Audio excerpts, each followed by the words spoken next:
Hello again, everybody. Welcome to the Steckline Report. Happy New Year to you. I hope you're having a good 2015 kickoff. I got to tell you, we ended up 2014 in such great shape for some good news in agriculture and business as a whole that I don't know how it can get much better. I told you on the last Steckline Report, the big news, of course, for me was Cuba. We're opening up the doors there to ship them some big loads of wheat and other products as well. There's going to be a lot of people besides farmers enjoy that relationship. I got to tell you, 90 miles from the border, there isn't anybody with common sense will tell you that. I'm not going to go into that any more detail because I did on the last report, except to tell you that we worked so hard on that issue that I'm so excited that it finally happened. It's great news. When I first got started in the cattle business, my wife and my father-in-law got me into it. I love dealing with the animals and being in the outdoors. At American Ag Credit, I know a lot of them are in the same business that I am. Therefore they understand what I need and what problems I'm against, so they can work with you on it, and it makes it much easier. It's been passed down to me through the generations, and I want to pass it on down to the next generation or two. China, I told you about that too quickly. They are lifting the import ban on some genetically modified corn. If you remember, they broke our market pretty good for corn and other items when they turned down a bunch of shipments of corn due to GMO in it.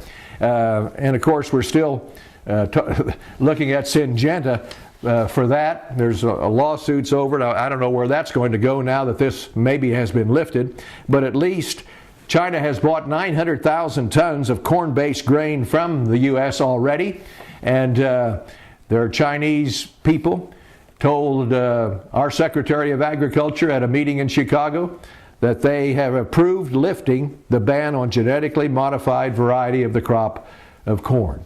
So if that happens, folks, they're already a big market for us. Needless to say, they will be the biggest. They are the largest buyer of distiller grain from the U.S. Monthly imports averaging more than 600,000 tons from April to August. Well, that went way down, fell below 118,000 tons. When they started turning down the GMO stuff, they've rejected over 1.2 million tons of corn since last year because of this MIR 162. But they say they're going to lift their ban on that. That ought to make a little bit better deal for not only corn but all of grains. And we all know wheat up and down like the fiddler's arm. I don't know where it's going to end up, but I like this Russia deal. We never know the full story when news comes out of Russia. I can promise you that even yet today, because we all know what we've gone through there in the last 25, 30 years. But something's going on there. Nobody in this part of the country knows for sure, and those that do, look out. But I got to tell you, they're the fourth biggest wheat exporter. Remember when they didn't have a bushel of wheat or enough wheat to satisfy? I was at a grocery store in Russia in 1987 where the line was about a mile to a mile and a quarter long, women wanting to buy a loaf of bread. And I heard a scream. I had a camera with me. Some of you may have remembered this. And I got to tell you, the lady up front, they ran out of bread just prior to her and her little girl, about 10 years old, getting there. I'll never forget that as long as I live. They didn't have anything, and especially wheat. They were buying it all from us. Well, we sent them enough combines, tractors, grain, the good seed that we've got, and taught them how to do it. They're the fourth largest exporter, but right now they're holding back their exports. They're not calling it an embargo. I do.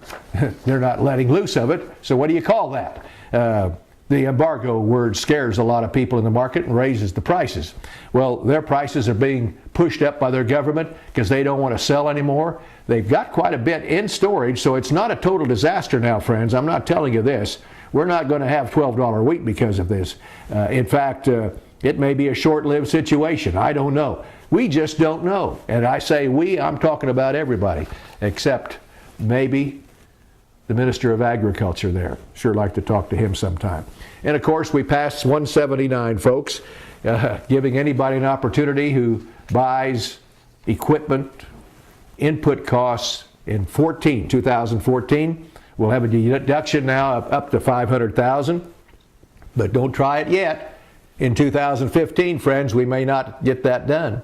I don't know. We've got a better chance probably with the Republican-controlled House and Senate. We'll see how that all works out. But I sure wouldn't write the check yet if you're going to do it totally because of that deduction. It's pretty sad to have people in Washington that are so high-powered and so educated that they pass something so stupid as this and give us 2 weeks to spend $500,000. Folks, we need to send them back to school, don't we? Or out of Washington. See you on the next Steckline Report.